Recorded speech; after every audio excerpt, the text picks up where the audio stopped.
Ini bukan juga hal yang mudah, tapi butuh suatu proses yang luar biasa. Dan ketika awalnya saya membangun bisnis OneMore ini, itu jauh lebih banyak penolakan daripada yang menerima. Bahkan cemohan yang lebih dahsyat saya dapatkan sungguh luar biasa, mungkin lebih besar cemohan yang saya dapatkan daripada yang kita dapatkan saat ini. Ya, dari sekian ratus orang saya prospek, itu lebih dominan menolak ketika awal-awalnya. Ya, salah satu contoh yang nyata di depan kita adalah Pak Ustadz itu. Ketika awal-awalnya saya membangun OneMore ini, saya memang awal-awalnya adalah mendatangi orang-orang yang saya kenal. Ya, dan apa yang saya alami itu lebih sadis lah daripada yang Pak Ustadz. Kalau Pak Ustadz itu masih bisa membesarkan hati. Karena saat itu ketika saya datang, walaupun beliau menolak, tapi ada membesarkan hati sedikit karena dia mau menyerahkan KTP-nya dibanding yang lain. Bahkan bayangkan saya tawarkan daftar gratis, dia tolak. Kalau Pak Ustadz itu dia oke lah daftar saja dulu. Nanti kau datang kalau kau sudah sukses. Itu bahasa Pak Ustadz itu bukan bahasa saya. Tapi yang membesarkan hati saya sedikit karena dia mau menyerahkan KTP-nya, ya foto dari KTP-ku.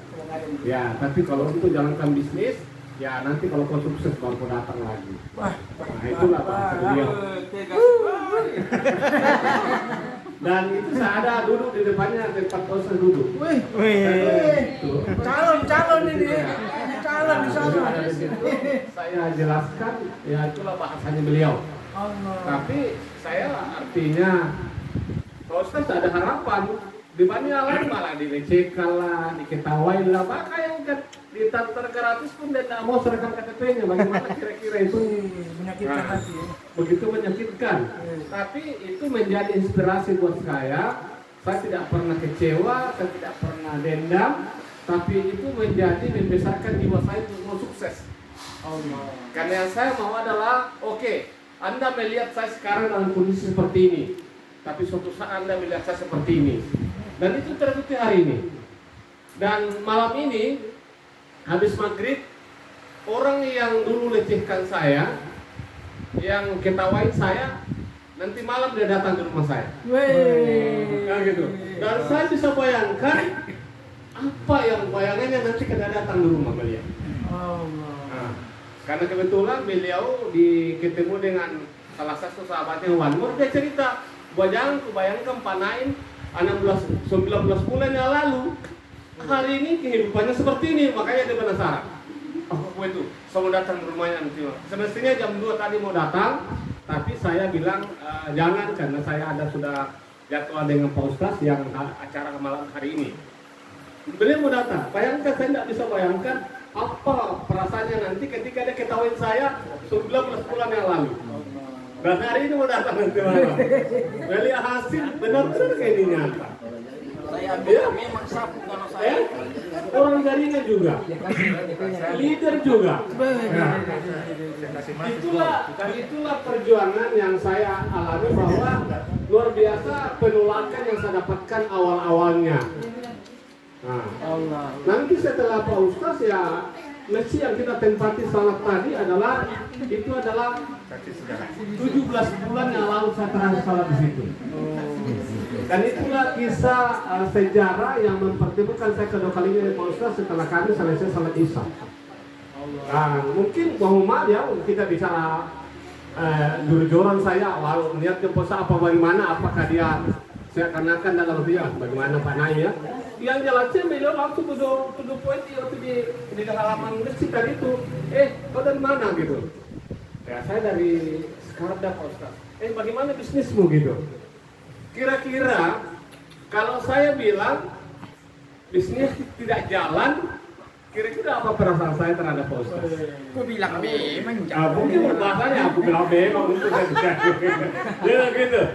Itu mungkin karena beliau langsung to the point, bukan saya niatnya seperti bosa apa, yang jelas saya bilang bagaimana bisnismu gitu. Nah, saya bisa bayangkan seandainya waktu itu tidak ada hasil, tidak ada apa-apa, kira-kira apa perasaan saya gitu. Tapi karena alhamdulillah Allah mudahkan jalannya, saya dengan bangga, dengan penuh semangat langsung sampai to the point. Alhamdulillah Pak Ustaz, setelah kita pesta 2 bulan yang lalu, bonus saya sudah 240 juta. Woi, kalau begitu kita ke rumah. Nah, gitu. Langsung dia spontan. Kalau begitu, nanti kita lanjutkan cerita di rumah saja. Langsung beliau, saya sama-sama datang ke sini. Itulah cikal bakalnya Pak Ustaz waktu itu sudah ambil keputusan. Jadi bukan hanya Pak Ustaz yang seperti itu, Pak Ustaz itu masih mending karena dia kasihkan KTP. Tapi yang lain itu nggak mau. Dikasih peluang, tidak keluarkan uang di daftar karantina, tidak mau. Pertemuan keduanya? Kira-kira bagaimana perasaan itu? Dan ini adalah teman-teman dekat. Kayak namanya kita mendapatkan peluang bisnis, yang dicari kira-kira siapa? Teman dekat. Pasti teman dekat. Nggak mungkin langsung orang lain. Tapi karena mereka melihat saya dalam kondisi kehidupan terpuruk, belum ada hasil apa, dia lebih banyak melecehkan, mentertawai, apa semua, macam-macam. Tapi buat saya, itu bukan menjadi kayak kecewa, kayak patah semangat, tapi itu adalah suatu hal yang membesarkan jiwa saya untuk sukses. Apa yang tertanamkan dalam nekat dalam diri saya adalah saya harus kerja keras membuktikan saya bisa sukses. Dan suatu saat mereka melihat saya, dan itu terbukti hari ini. Yang dulunya ketawain saya, macam-macam ngomelnya, sekarang suasananya lain gitu. Nah itulah menjadi cambuk, motivasi, kita ambil selalu nilai positifnya. Jangan selalu mengambil nilai negatifnya ketika teman-teman dekat kita menolak. Tapi jadikanlah suatu motivasi bahwa saya harus buktikan saya sukses di sini. Itulah yang saya tanamkan dalam diri saya. Saya tidak pernah merasa kurang ajar. Enggak, saya oke. Saya harus semakin, artinya semakin banyak ditolak dengan teman-teman dekat, keluarga, semakin semangat. Kan orang bilang terlanjur bahasa kita gitu. Ya kan begitu, terlanjur bahasa kita. Bayangkan orang sudah tahu kita di Wanwar, kita gagal. Aduh, kita saya bilang memang dulu jagaan itu kan. Terasa semakin apa ya, kayak kerdil rasanya kita punya perasaan. Tapi orang yang dulunya yang apa melecehkan kita, menghina kita, yang mengecilkan kita, apa yang terjadi hari ini? Dia yang akan malu sendiri. Yang gitu. Kita tidak merasa, tapi dia merasa malu. Bahkan banyak yang menemukan banyak penyesalan. Dia bisa dulu waktu kau ajak saya bisa dunia, tidak seperti hidup saya hari ini. Pasti begitu. Silakan. Pasti begitu jawabannya. Itulah bahasa-bahasa mereka. Seandainya ya. Pasti begitu. Artinya orang selalu bilang adalah penyesalan itu di belakang. Nah, dan inilah yang harus butuh proses, dan disinilah ujian terberat sebenarnya kita hadapi. Ini ujian. Ini adalah proses. Nah, dengan proses untuk sukses ini kita mampu lewati ini, itu dibaratkan ini, dan ketika kita mengawali memang dibaratkan kita berjalan kaki, ini adalah kita sedang mendaki. Kita sedang mendaki. Artinya ketika kita sedang mendaki gunung, berarti prosesnya adalah praktik. Tapi setelah kita sudah di atas puncak, sama hanya kalau kita sudah sukses, itu kerjanya sama dengan penurunan. Kita lewat aspal, dulunya lewat kerikil. Sekarang sudah lewat aspal. Karena orang sudah melihat kita hari ini. Mengapa sekarang hari ini adalah mudah untuk mengclosing orang? Karena saya sudah buktikan pada diri saya. Sekarang kepada siapapun saya ketemu, tidak pandang siapapun, dia sudah menghormati, menghargai kita. Karena sekarang orang sudah melihat hasil. Jangankan bupati pun ketemu saya, ketika dia awalnya bicaranya seakan-akan kita ini bisnisnya nggak ada nilainya, nggak ada apa-apanya. Oh gitu, coba bahasanya bupati kalau ketemu saya bilang, apa sih yang Anda dapatkan dalam bisnis ini? Ini kan begitu. Ya. Itu bahasanya. Apa sih yang Anda dapatkan dengan bisnis seperti ini? Dengan pandangan sinis. Dengan pandangan sinis, dengan wajahnya yang kayak kusam. Kusam. Ya. Seakan-akan apa sih kamu? Ya. Tapi begitu saya juga bahasa dengan merendahkan diri, tidak bukan artinya kita kayak bahasanya kayak orang hebat. Kita bahasa sopan yang kayak kan kita memang bahasanya rendah sekali. Tapi mendengarkan angka yang kita sebutkan, orang bilang tak bangkang. Bangka. Iya. Bangka. Jadi bahasanya karena sesuatu buat mereka, apalagi kalau pegawai, sesuatu yang di luar nalarnya, di luar analisa.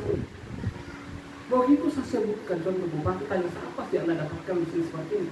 Begitu saya sebutkan angka, saya jalankan usaha ini, baru butuh waktu 18 bulan, ini uang saya ada 5 miliar.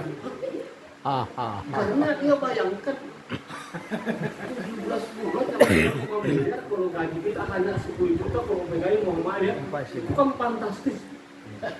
Kali 5 miliar, aset saya sudah ada. Sekarang saya penghasilan dalam sistem yang omset yang belum cair ya, itu hari ini sudah ada sekitar 170 miliar. Ini angka omset yang ada dalam sistem yang bisa sekarang sudah ada 170 M. Dan ini dibangun berapa bulan? Ini baru dibangun kalau waktu 19 bulan. Kalau 19 tahun itu mungkin bukan orang surprise kan bilang ya wajar lah. 19 tahun kan butuh waktu yang 19 tahun. Kalau bicara angka bulan itu kan saya katakan baru kemarin rasanya kan 19. Kok ada angka seperti ini sih? Inilah menjadi surprise. Itulah yang pentingnya membangun bisnis seperti ini adalah memang awalnya kita harus pantang menyerah, kerja keras. Dan disitulah banyak penolakan dan cacian yang kita akan hadapi. Tapi penolakan, cacian, dimaki-maki, dilecehkan itu jangan menjadi membuat down kita, patah semangat kita. Tapi dijadikan suatu motivasi bahwa ini menjadi cambuk buat satu sukses. Karena terlanjur orang tahu saya sudah di depan keluarga gitu. Apa kata orang kalau 1 tahun yang akan datang saya tidak dapat apa-apa. Apa kata mereka? Saya bilang memang dulu kalau itu bisnis itu tidak bagus. Ya kan begitu. Orang tidak pernah selanya. Tapi setelah melihat hasil, dia yang melakukan penyesalan. Iya, seandainya itu kata terlambat yang seandainya. Aku bilang memang. Ya. Inilah proses yang kita harus lalui. Dan sebagai artinya sebagai contoh diri saya adalah jangan pernah menjadikan penolakan, cacian, ya, ejekan sebagai untuk membuat kita semakin down. Tapi yakinkanlah bahwa itu menjadi penyemangat buat kita. Karena kapan kita ikut terbawa dengan cemohannya mereka, ejekannya mereka, membuat pikiran kita down, berarti semangat kita kurang, berarti bisnis ini tidak bisa jalan. Tapi harus dijadikan sebagai penyemangat. Buat saya akan buktikan, itulah yang selalu saya tumbuhkan dalam diri saya ketika ditolak, dimaki-maki, saya akan buktikan. Begitu.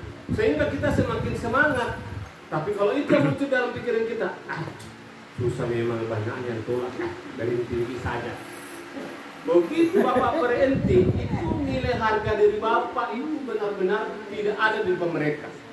Karena dia akan tertawa itu, gitu. Dia akan menjadi bahan tertawaan buat dia. Tapi buatlah mereka membuat dia menyesal. Itu yang saya lakukan.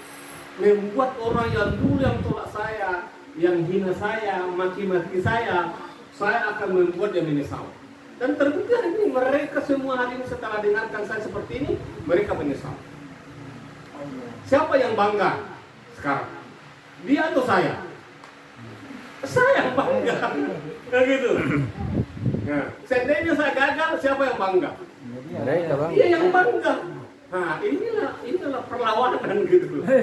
Kita yang mau bangga atau dia yang bangga? Siapa ya? Terserah kita. Tapi saya prinsipnya adalah saya yang harus pemenang. Bagaimana cara pemenang? Saya harus membuktikan kan dia menyesal. Itulah yang kita harus tanamkan yang memberi kita. Ini yang harus ditanamkan.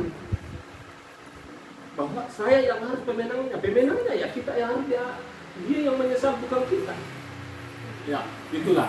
Jadi jangan pernah bayangkan bahwa semudah itu dulu awalnya saya membangun bisnis ini semulus yang orang bayangkan. Saya benar-benar terjadi suatu proses, tapi kelebihan saya tidak pernah putus asa dan tidak pernah frustasi. Saya tidak pernah menyerah. Tapi penolakan itu benar-benar menjadi inspirasi buat saya, menjadi cambuk buat saya bahwa saya harus buktikan.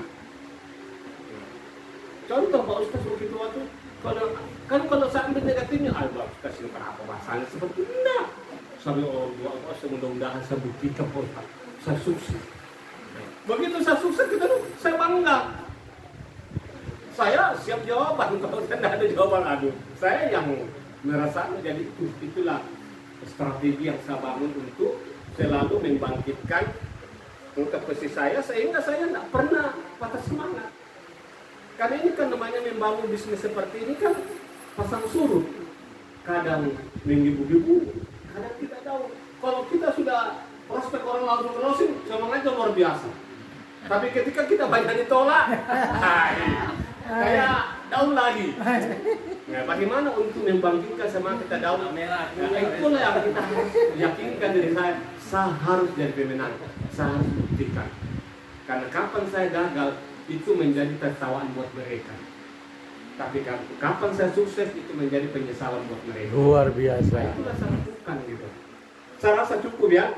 Itulah yang kisah yang saya alami yang membuat.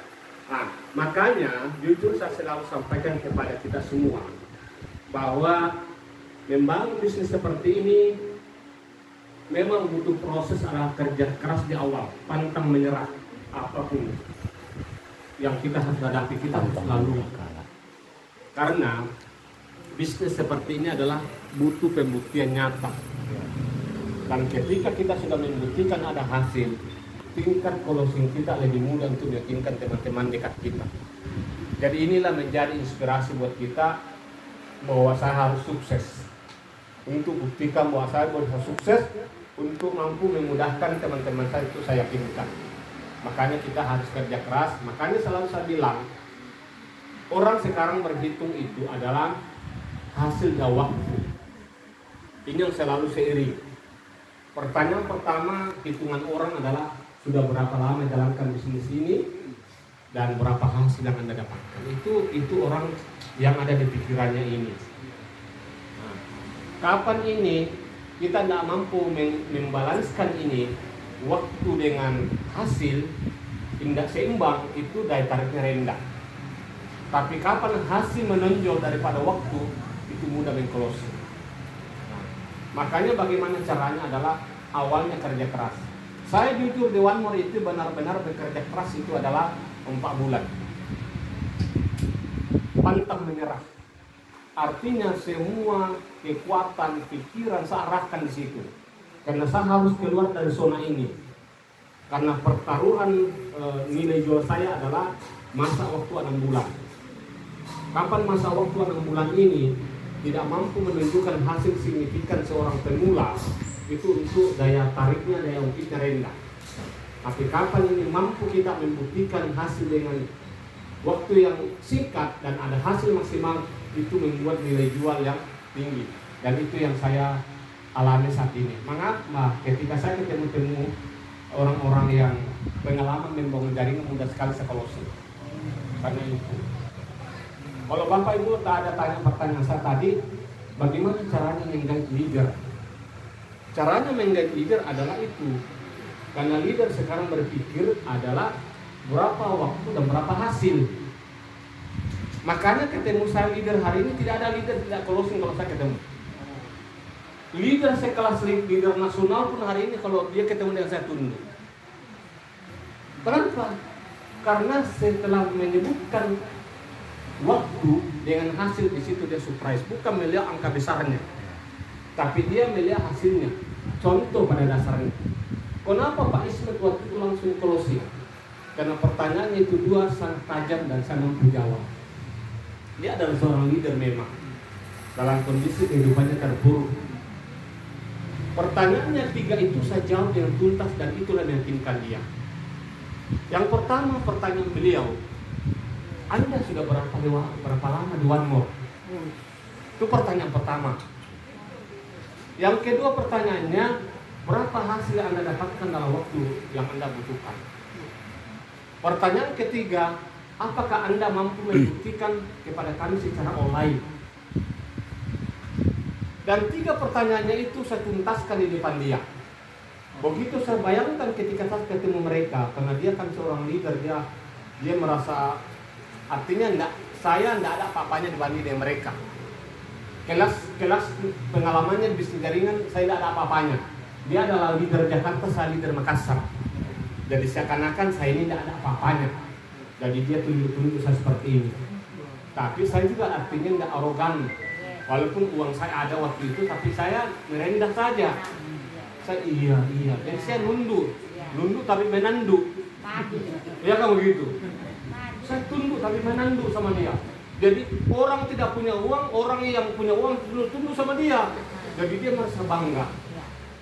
Tapi begitu dia serang dengan tunjukkan begini dengan pertanyaan, Anda sudah berapa lama di Anda? Kira-kira berapa bonus Anda dapatkan waktu sekian? Dan Anda bisa buktikan kepada kami. Itulah tiga pertanyaan. Saya tunggu iya.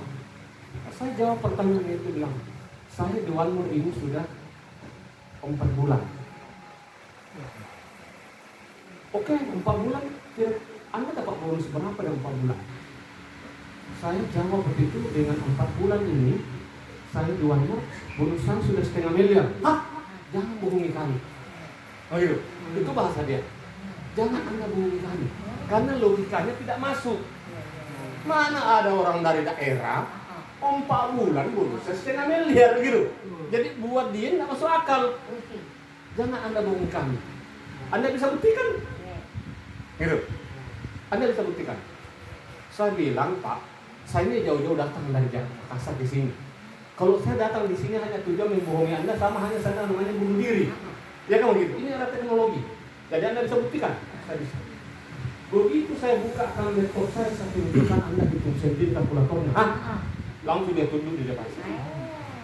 Dia langsung bersujud. Dia langsung bersujud di depan saya. Mohon petunjuk. Apa yang kami harus lakukan? Tapi kira-kira closing kalau mereka, kalau saya bilang saya di One More sudah 4 bulan bonusku 10 juta. Kira-kira closing nggak mereka? Tidak. Kau datang jauh-jauh dari Makassar mau bicara bisnis, kalau sudah 4 bulan bonusmu 10 juta gitu. Tapi dengan angka yang 500 miliar dalam waktu 4 bulan, itu menjadi surprise buat dia. Dan itulah menjadi motivasi dia hari ini jadi miliarder. Itulah pekerjaan awal kita ini. Itulah pekerjaan tantangan yang kita lakukan. Bagaimana kita membuktikan pada diri kita kerja keras. Setelah kita lalui ini, dan proses ini kita sudah capai, selanjutnya adalah sangat mudah. Seperti saat ini, saya mudah meng-closing orang. Cuma saya banyak meng-closing orang hari ini, itu adalah membantu kawan-kawan semua. Makanya teman-teman ini, saran saya, kalau ada leader-leader yang memang kelas ini bukan banyak leader ya, tipe leader itu ada 2. Ini yang harus Bapak pahami.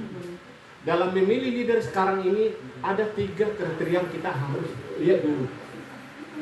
Pertama, ada leader money game. Jangan pernah pertemukan dengan saya. Karena itu buang energi, buang waktu untuk membina.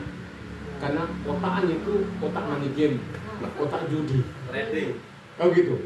Otaknya adalah mau dapat uang banyak tapi kerjanya tidur. Itulah otak money game. Pokoknya kasih masuk uang sekian, kau tidur saja dapat uang, duduk dapat uang. Itulah otaknya money game. Itu menghabiskan energi dan waktu untuk membina dia. Ada memang leader yang memang tipenya seperti kita, yang memang petarung sejati dalam pengembangan produk. itu leader hebat. Itu yang kita cari. Nah, yang ketiga tipe leader, jangan menghabiskan waktu dan energi memprospek leader yang sedang aktif di tempatnya, yang ada hasil. Percuma, jangan buang energi. Kerja hanya selalu debat, janji-janjinya dia bagaimana mau dia pindah ke kita, nah dia juga bisa dapat uang banyak di situ. Itu jangan. Itu namanya menghabiskan energi. Carilah leader tipe ini. Pertama, leader yang petarung produk dan dalam kondisi sedang mencari dan tidak punya uang. Kalau tidak punya uang lebih bagus. Jangan pernah ragu memberikan dana sport buat dia kalau leadernya bagus. Seperti saya dulu, Pak Ismet Iskandar, Pak Mustaqim Abbas itu 1,5 bulan saya danai. Dia mau terbang ke Medan, saya berikan tiket. Dia mau ke Bandung presentasi, saya bayarkan tempat pertemuannya. Dia adakan presentasi di Jakarta, saya bayarkan tempatnya. Dia ngopi di kafe, saya bayarkan. Dan itu saya lakukan selama 1 bulan. Karena saya tahu mereka mau sukses, mau kerja, bukan akal-akalan gitu. Nah, setelah mereka sudah sukses, sampai detik ini 1 sen pun uang saya keluar buat dia, mereka tidak ada lagi. Hanya saya menginvestasikan waktu dan saya untuk mereka hanya 1 bulan stay. Karena dia memang adalah leader yang mau bekerja. Inilah ciri-ciri leader yang perlu kita cari. Kalau perlu jangan pernah ragu danai dia untuk uang operasionalnya. Karena kapan ini dia sudah dapat uang, kerja nyaman kita. Kita kerja, ini kerja cerdas kita. Ini baru namanya uang bekerja untuk kita. Bayangkan sekarang kita berhitung bisnis. Saya tidak menghabiskan uang buat mereka awal-awalnya, tidak menghabiskan uang sampai 15 juta. Tidak. Paling-paling habis uang saya waktu itu sekitar 12 juta untuk membackup mereka awal-awalnya. Tapi Bapak tahu hari ini, itulah menghasilkan uang miliaran buat saya hari ini. Ya begitu. Inilah tipe leader yang kita cari. Banyak loh leader di Makassar hari ini yang dalam kondisi kehidupannya terpuruk. Jangan pernah ragu menyodorkan itu bantuan dia. Ini tipe leader yang kita cari. Dia leader petarung produk. Yang kedua adalah kehidupannya terpuruk. Itu singa lapar loh kalau kita dapat seperti itu. Bapak bisa bayangkan kalau singa lapar, apapun dia bisa kerja. Serius. Itulah yang Pak Ismet, Pak Mustaqim Abbas dapat waktu itu. Dia singa lapar, saya kasih makan. Dia kerja sampai jam 4 subuh. Begitu dia dapat uang, enjoy mereka. Dan ini banyak leader-leader sekitar kita ini yang perlu kita telusuri di mana mereka. Dapatkan itu. Nah, seperti sehari ini saya sudah mendapatkan leader-leader hebat ini sementara pembinaan. Kalau ini nanti jadi, dia akan kuasai Indonesia. Ini sementara dalam proses. Mereka sekarang setiap dalam 1 minggu saya backup dia 2 kali seminggu. Dia kumpul tim leadernya. Dan semua yang ada closing. Nah, datang 5 closing. Nah, ini nanti besok malam dia kumpul lagi 20 orang. Mungkin 20 orang closing semua. Karena dia artinya sudah saling berantai ini. Dia sudah saling ini banget. Dan ketika kita bina mereka, jangan pernah setengah-setengah. Jangan tanggung-tanggung. Tapi benar-benar kita serius membina dia, membantu dia dalam kasih target. Saya all out membackup Anda 1,5 bulan. Kau kerja keras. Saya kasih begitu. Kalau 2 bulan tidak ada hasil, tinggalkan dia. Kenapa kita harus butuh waktu 1,5 bulan bantu dia supaya dia ada uang? Begitu dia punya uang, kita tidak pusing lagi. Dia akan kerja sendiri, terbang sendiri dengan uang sendiri. Kan uangnya sudah ada. Sebelum lanjut, Ya. Kalau teman-teman ini dapat calon leader yang seperti itu, masih bisakah di backup oleh? Bisa. Pertemukan saya dan saya lihat tipe karakter leadernya. Tuh. Kalau leadernya bagus dan saya terrekornya saya bantu. Tapi kalau hanya leader yang mau membuat proposal, saya sudah kapok yang begitu-begitu. Saya butuh leader yang serius. Makanya saya bikin komitmen dengan dia. Saya serius dengan tegas. Kalau Anda serius, saya serius. Tapi kalau Anda memang tinggal kawanmu. Ini bukan bisnis mengemis. Ini bisnis yang kita mau jadi membuat orang jadi miliarder. Jangan pernah kita seakan-akan butuh sekali mereka. Tapi tegaskan benar Anda serius. Kalau Anda serius, dalam waktu 1,5 bulan sampai Anda saya melihat hasil. Kalau Anda serius. Dan keseruan Anda bukan asal kumpul orang, kasih makan, happy makan, pulang nggak ada hasil, mau maaf. Tapi saya mau lihat hasil. Yang gitu. Kalau kumpul 20 orang, 1 orang korupsi tidak ada ya, namanya kerja yang banyak, gotong royong namanya, tidak ada hasil. Begitu.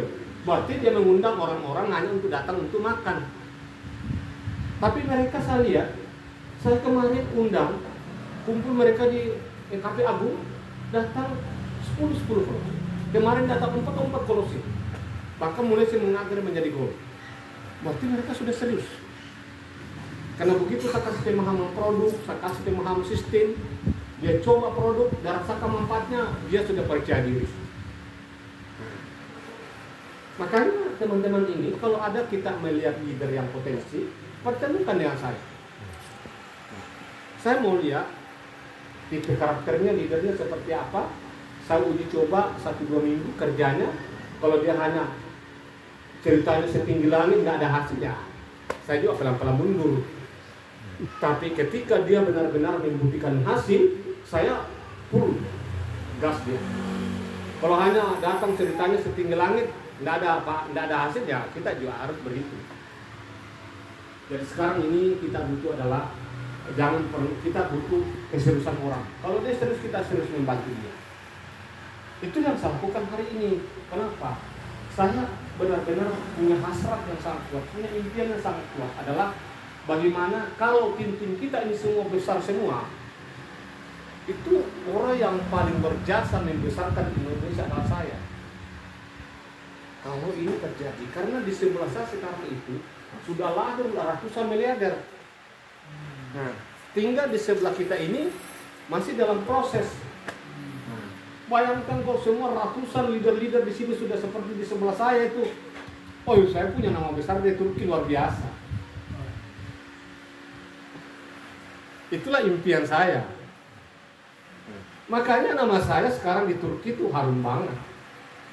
Karena mereka tahu lewat mulutnya Pak Naim ini One More besar di Indonesia, bukan lewatnya Pak Rudi. One More hari ini besar di Indonesia itu lewat mulut saya, bukan lewat mulutnya Pak Rudi. Ya kamu gitu. Karena tanpa saya ketemu Pak Ismail Iskandar di Jakarta, mungkin One More saat ini biasa-biasa. Siapa yang meyakinkan Pak Ismail Iskandar dengan Mustafa Abbas? Orang Turki kita adalah Pak Naim. Kayak gitu. Jadi makanya saya punya nama besar, dikenal sekali. Itulah proses. Jadi kita tetap saja komitmen, fokus, dan kalau ada memang artinya orang-orang tertentu yang kita punya visinya, seorang leader, seorang pejabat yang punya jiwa bisnis, bisa bertemukan dengan saya. Karena banyak juga orang berduit, banyak pejabat yang memang dia masa bodoh kalau bicara bisnis. Tapi banyak juga pejabat yang punya antusias untuk mau sukses setelah pensiun. Itu bagus ketemu dengan saya. Karena dokter pun ketemu saya sangat nilai jualnya sangat tinggi saya di depan mereka. Dokter saja ini, kalau ketemu saya rata-rata closing. Karena saya mampu membuka paradigma berpikir yang mudah sekali. Sederhana. Saya ketemu dokter, saya tidak pernah menggurui. Saya tidak pernah menjelaskan produk. Saya hanya membuka paradigma berpikirnya. Bagaimana caranya saya membuka paradigma berpikir seorang praktisi ini, seorang dokter ketemu saya? Saya hanya membesarkan hatinya. Pak dokter, Naim saja seorang petani, tidak punya background seorang medis bisa sukses seperti ini bagaimana ya Pak Dokter? Saya 100 kali ngomong meyakinkan orang One More, orang tidak percaya. Dokter ngomongnya 1 kali orang sudah percaya. Artinya Naim ini ngomong 100 kali, dokter 1 kali, dokter percaya orang. Naim 16 bulan, 19 bulan dapat uang 5 miliar, dokter semestinya 5 bulan dapat uang 5 miliar. Kan masuk akal buat dia. Benar juga ini. Dia saja nggak tahu apa-apa, dia bisa seperti ini, bagaimana dengan saya? Itulah cara saya ketemu mereka. Saya nggak pernah datang ketemu dokter dengan menjelaskan produk. Ini omepia kandungannya ini paling apa dulu. Justru kita nggak direspon mereka, Anda menghubungi saya, nah saya ahlinya gitu. Tapi dibuka lah paradigma berpikirnya. Mindsetnya dibuka dulu. Karena artinya mindset yang sederhana yang saya sampaikan itu langsung masuk di logikanya. Akalnya kan masuk, benar juga. Nah ini nggak tahu apa-apa bisa miliarder. Bagaimana kalau saya menangkap peluang ini?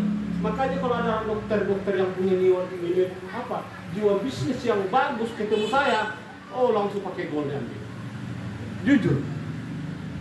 Karena ada beberapa dokter saya ketemu, waktu belum ketemu saya biasa-biasa, basic pun dia ambil. Begitu ketemu saya, langsung pakai gold. Ya nggak gitu, karena saya buka cara berpikirnya seperti itu, saya bukan gurui.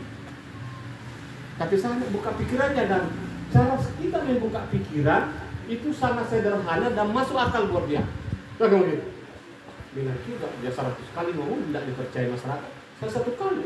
Benar juga. Nah ini kan terbukti kan. Coba saya ngomong 100 kali masyarakat belum tentu orang percaya. Coba dokter ngomong, produk ini bagus, langsung masyarakat percaya. Kenapa dulu? Makanya inilah cara kita membuka paradigma berpikir. Tapi kalau kita yang ketemu ngomong seperti itu belum bisa. Nggak bisa. Jangan juga kita pergi ngomong seperti bahasanya, jangan. Langsung diketahui juga, nggak ada apa kita jangan pernah duplikasi cara ngomong saya pada dokter. Nanti kita diketawain. Nah, nggak ada modal. Ya kalau gitu. Nah, gunakanlah power saya mempertemukan orang seperti itu. Sama hanya pejabat tidak datang ngomong seperti itu juga, nah ketahui juga. Oh, dia seorang pejabat tidak datang dia bonus 1 juta 1 bulan, uang bensinnya tidak cukup. Kita ditanya hasilnya sudah ada saja dia masih belum. Iya. Kenapa kok dapat dari situ? Iya. Sudah bilang 5 juta sudah ada. Karena cara ngomongnya, Pak. Gimana cara ngomongnya supaya Nah, ini kan karena dia selalu menggunakan saya. Ketika ada orang seperti itu harus saya yang berhadapan. orang yang sudah kaya sudah. Iya, Mbak, boleh nggak Pak saya pertemukan dengan klien saya? Iya, begitu. Karena saya belum punya kemampuan untuk menjelaskan bahwa begitu saja. Nah, begitu dia terima, pertemukan dia saya. Closing mereka. Dokter pun seperti itu ngomongnya. Jangan kita datang ngomongnya bahasa saya kita pakai anak kita wiki kok ada saja. Nggak ada hati kita ngomongnya itu tambahnya ketawain. Tapi mereka ketika saya ketemu dengan saya, dia tidak bisa membantah. Kenapa dia tidak bisa membantah? Karena saya perlihatkan di depan mata hasil. Apa dia bantah? Nah ini ada online. Begitu dia hitung, iya 5 miliar ya. Nah itu, omsetnya 170 miliar ya. Berapa puluh tahun saya praktek belum tentu sudah dapat. Itu kan analisa berpikirnya. Tapi harus ada hasil diperlihatkan di depan dia, baru kita ngomong seperti itu. Kalau kita ngomongnya seperti saya di depan mereka, tanpa diketahui kita. Jadi ini jangan diduplikasi bahasa saya kepada mereka kalau belum ada hasil. Nah, gunakanlah, manfaatkanlah power saya ketika ada seperti ini. Tinggal kita membuat janji mereka ketika mereka siap untuk ketemu saya. Orang-orang seperti ini, nah tinggal kita koordinasi dengan Pak Naim. Saya mau ketemu dokter ini, dokter ahli ini, dia bersedia Pak Naim ketemu. Nah, jadi itu. Nah, ketemu dia saya janjian dengan dia. Mungkin beliau tadi mengutarakan tuh, maksudnya posisi saya itu seperti ini. Jadi bahasanya mau mengutarakan posisi bapak tadi seperti apa gitu maksudnya? Enggak, dia hanya memanfaatkan. Jadi Harus dengan memanfaatkan. Bapak. Saya yang harus dimanfaatkan. Nama dia. Jangan dia ngomong sama dokter, kita kan dia gitu. Am- Nggak bisa. Saya juga pengalaman seperti begitu. Iya. Saya ceritakan berapa, dia tanya, berapa kau dapat setiap bulan? Sekian. Dia bilang, tapi saya bilang, saya punya teman sudah dapat 1 bulan, dia sedang bangun rumahnya, dia sedang nikmati mobilnya, masih belum juga. Iya, karena dia tidak lihat saya. Dia tidak lihat, kayak seperti itu lah. Dan sampai Pertemukan. Padahal kita sendiri kan sudah mulai merasakan, Iya. sudah ada dapat begitu, tapi dia tidak lihat kita. tapi coba Saya kecil, ketemu saya. Iya. Maksudnya gini Pak, posisi beliau itu kan belum seperti Iya. Naim. Iya, betul. Jadi dia mau mengutarakan posisi saya seperti ini, tapi harus Gimana? memperlihatkan hasilnya juga kan. Iya. Jadi paling tidak hasilnya itu bisa Kan nggak bisa Jadi uang. begini Pak, Jangan kalau tidak mau dulu. mempercepat ini ya, saya pikir iya. bukan begini, kita walaupun saya member, jadi kita harus sebagai sales saja sementara waktu. Iya. Nah, itu mediasi lah istilahnya. Karena untuk mengangkat kita punya grade anu juga, Iya. iya kan? Jadi Karena kalau untuk cari sendiri Pak sulit ya. Kalau tidak ada Agak bukti. berat, bukan susah tapi agak berat juga. Karena harus disertai dengan bukti gitu ya. Ya, Makanya itu- tadi Pak Naim bilang berapa lama kamu di One berapa hasil yang kamu dapatkan, itu yang dilihat orang itu. Ya, itu. Itu Pak. Itu dia. Iya.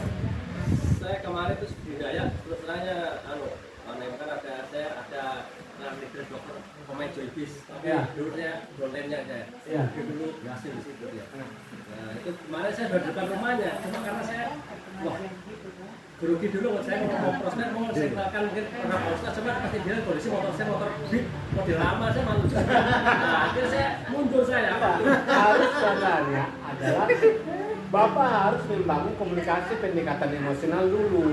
ya itu Nah, masalah. baru membuat janjian. Dok, ada kapan ada waktunya saya pertemukan, saya punya apply karena saya belum punya kapasitas untuk menjelaskan sama dokter. Ya, begitu. Begitu saya bahasanya. Begitu, oh ini boleh nanti kita atur waktunya ya. Kita umum Pak Naim, ini ada dokter pemain, mau ketemu Pak Naim, kapan waktunya Pak Naim mengadakan. Kita bikin jadwal, saya ketemu. Jangan kita yang langsung jelaskan, karena kita langsung DKO. Ketemu motor tua terus saya. Belum yang mulai bicara, sudah KO duluan gitu. Nah, kita hanya sedangnya melobi saja. Dengan alasan saya belum punya kemampuan untuk menjelaskan. Nah, apa tujuannya? Pertama, membuat dia penasaran. Nah, gitu. Oh ya boleh, saya ketemu. Nah, biarlah saya yang pokoknya kalau ada orang-orang kelas-kelas tertentu yang punya kapasitas seperti itu, pertemukan dengan saya. Kita ini hanya istilahnya mediasi saja untuk biarlah saya ketemu mereka. Karena kapan dia ketemu dengan saya, lain ceritanya. Saya juga bukan datang dengan mereka dengan penuh kebanggaan, enggak. Saya dengan penuh dengan merendahkan diri. Seakan-akan di depan mereka saya tidak punya apa-apa. Nanti setelah dia bertanya baru dia surprise. Itulah cara saya menghadapi orang. Kan banyak juga orang kena merasa dapat uang banyak, uangnya seakan-akan mak tolak pinggang bilang, kau kira siapa saya gitu. Saya tidak seperti itu bahasa kayak. Saya ini kayak orang-orang biasa-biasa saya tunduk-tunduk di depan mereka. Tapi begitu dia yang bertanya masalah income, tidak ada orang gitu ya. Tas saya tak semua hati orang. Bukan terperang gitu. Iya. Kalau datang dulu ke Matola Pinggang, yang pertama dia orang tidak empati. Karena dia orang merespon kita adalah datang dalam posisi sombong. Itu juga harus dipahami dalam ini. Jangan kita sudah sukses, kita ketemu orang kita menunjukkan bahwa saya orang hebat, punya uang, jangan. Kita ini datang dalam posisi seakan-akan belum punya apa-apa. Saya begitu kalau saya ketemu orang. Saya tidak pernah menunjukkan sikap saya bahwa saya banyak uang. Tidak pernah saya seperti itu. Tapi saya datang dengan penuh dengan kerendahan. Seakan-akan menunduk apa-apa. Tapi biarlah orang bertanya baru saya bicara. Dan itu pun kalau dia mengungkapkan, saya mengungkapkan bahasa dengan bukan kesombongan. Tapi saya mengungkapkan yang bahasa yang santun yang membuat orang surprise. Itulah yang saya lakukan. Ya, Mungkin sudah cukup ya? Ya. Oke, mudah-mudahan ini menjadi inspirasi perjuangan yang saya alami, bahwa jangan pernah bayangkan bahwa saya bukan langsung instan begitu di atas, tapi saya butuh dengan perjuangan penuh kerikil yang saya harus lalui, dengan penuh kesabaran, dengan keuletan, ketelatenan, saya nggak bisa seperti ini. Dan hal yang sangat kalau ini yang kita mau menjadikan suatu inspirasi dan panutan, bahwa yang saya katakan tadi itu, bahwa bagaimana kita membuat orang itu menyesal, itu yang kita harus lakukan. Jangan membuat orang itu merasa bangga ketika kita gagal, tapi membuat orang itu merasa menyesal ketika sudah sukses. Itu yang kita cari. Ya, mungkin dari saya cukup sekian, dan mungkin sekaligus saya pamit karena saya masih ada jadwal ketemu orang jam 5. Ini ternyata sudah lewat jam 5 ya. Nah, mungkin Pak Ustaz mungkin ada hal-hal yang mau didiskusikan, silakan berlanjut. Saya mungkin sekaligus pamit ya. Dari saya cukup sekian. Assalamualaikum warahmatullahi wabarakatuh.